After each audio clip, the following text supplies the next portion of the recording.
ओडिशार भाइराल बाबा असित कुमार जेना तीर्थक्षेत्र नयागढ़ सांबादिक रामकृष्ण रथों स्वतंत्र साक्षात्कार। प्राज्ञ विज्ञ नमस्य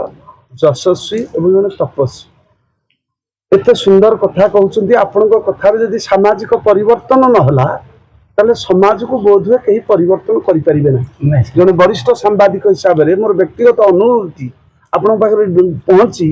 यदि आपण कथार किसी परिवर्तन नहला ताले समाज आ परिवर्तन हेब नहीं। तेज परिशेष आपण व्यक्तिगत जीवन विषय पचारि साधारणतः लोक भावती साधु महात्मा बोले अविवाहित आप विवाहित ना अविवाहित? नहीं नहीं मो विवाहित मोर दु झी अच्छा मो मिसेस अच्छा बो अच्छी बापा चली गले जेज चली गले आज की आमर चारि पीढ़ी उपर अलेख महिमा धर्म आमर सब गोटे नीति जे ये तेल लुण संसार भितर समय अभाव आमे मंदिर जीवाई हेले समय न थाए सकाळु संध्या भितर गोटे कथा शिखीचु जे घर को जदि आमे मंदिर करूँ केतेबेले ना केतेबेले मंदिर बासी हेले मंदिर जीवु कहतु बापा मुझे जज को पचारे जे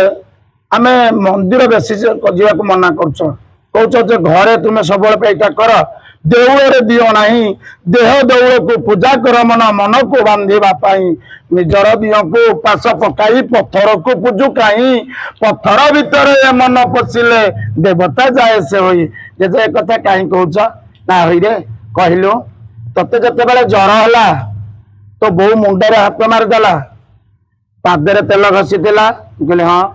सेमती जते बेले घर को विपद पड़िबो सेतिकी बेले बापा बों पादरे तेल घसीब शाशु शशुर पादरे तेल घसीब अग्रजंकर ज्येष्ठकर पादरे तेल घसीब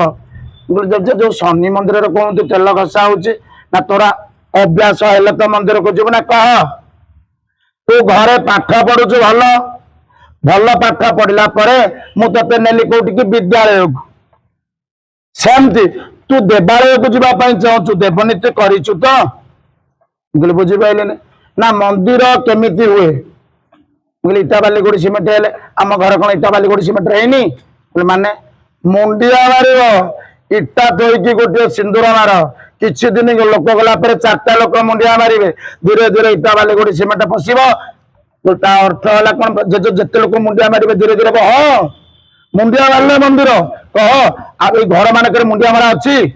केते जन कनिष्ठ ज्येष्ठ को मुंडिया मारुंट केते जन अग्रज को मुंडिया मारुंट केते जन पितामाता को मुंडिया मारुंट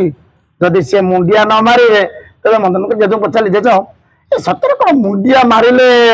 एक्चुअली घर मंदिर होता है ना एमती अच्छी अच्छे। ब्यूरो रिपोर्ट तीर्थक्षेत्र लाइव।